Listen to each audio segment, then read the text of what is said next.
వచ్చే సంవత్సరం champions trophy జరగబోతోంది. ఈ టోర్నీలో భాగంగా కొన్ని మ్యాచ్లు పాకిస్తాన్లో, మరికొన్ని దుబాయ్లో నిర్వహించనున్నారు. అయితే ఈ మెగా టోర్నీకి ప్రచారం కల్పించేందుకు ట్రోఫీని పాకిస్తాన్లోని వివిధ నగరాల్లో ప్రదర్శిస్తున్నారు. దీనికోసం ఛాంపియన్స్ ట్రోఫీ టూర్ ను చేపట్టనుంది పాకిస్తాన్ క్రికెట్ బోర్డు. పాక్ ఆక్రమిత కశ్మీర్లోని 3 నగరాల్లో కూడా ఈ టూర్ నిర్వహించేందుకు పీసీబీ నిర్ణయించింది. ఈ డెసిషన్ ను బీసీసీఐ వ్యతిరేకించింది. ఈ మేరకు విషయాన్ని ఐసీసీ దృష్టికి తీసుకువెళ్లింది. దాంతో వెంటనే స్పందించిన ఐసీసీ చర్యలు తీసుకుంది.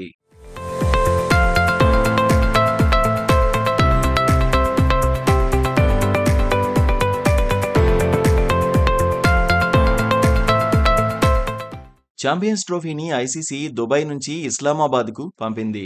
నవంబర్ 16న ఇస్లామాబాద్ లో ట్రోఫీ టూర్ ప్రారంభం అవుతుంది. నవంబర్ 24 వరకు ట్రోఫీ పర్యటన కొనసాగుతుంది. ఇందులో భాగంగా స్కడ్, ముర్రి, హుంజా, ముజఫరాబాద్ వంటి నగరాల్లో కూడా ఛాంపియన్స్ ట్రోఫీ వెళ్తుందని పాకిస్తాన్ క్రికెట్ బోర్డు ప్రకటించింది.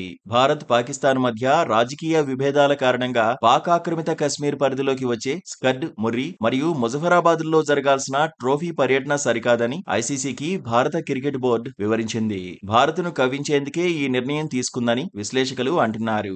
దాయాది దేశంలో టీమిండియా పర్యటించేది లేదని బీసీసీఐ స్పష్టం చేసిన నేపథ్యంలో పాక్ ఈ రూపంలో తమ వక్ర బుద్ధిని బయటపెట్టిందని విమర్శిస్తున్నారు. ఇక పాకిస్తాన్ కుటిల ప్రయత్నాన్ని తిప్పికొట్టేందుకు భారత్ వెంటనే రంగంలోకి దిగింది. ఐసీసీ ముందు అభ్యంతరాలను పెట్టింది. రాజకీయ పరిణామాలతో పాటు ఉగ్రవాదం, దాడుల అంశాలను దృష్టిలో పెట్టుకున్న ఐసీసీ కీలక నిర్ణయం తీసుకుంది. పీఓకేలో ఛాంపియన్స్ ట్రోఫీ టూర్ ను రద్దు చేసింది. ఈ మేరకు ఐసీసీ ఆదేశాలు జారీ చేసింది. దాంతో అంతర్జాతీయ వేదికలపై మరోసారి దాయాది దేశం పరువు పోయింది. కాగా పాక్ లోని లాహోర్, రావల్పిండి, కరాచీ వేదికగా ఛాంపియన్స్ ట్రోఫీ మ్యాచ్లు జరుగుతాయి. ఈ టోర్నీ కోసం పాకిస్తాన్ వెళ్లేది లేదని ఇప్పటికే బీసీసీఐ తేల్చి చెప్పింది. హైబ్రిడ్ పద్ధతిలో మ్యాచ్లు నిర్వహించాలని భారత్ కోరుతోంది. దీనికి పీసీబీ మాత్రం ససేమిరా అంటోంది. దాంతో ఛాంపియన్స్ ట్రోఫీ షెడ్యూల్ ను ప్రకటించడంలో ఆలస్యమవుతోంది.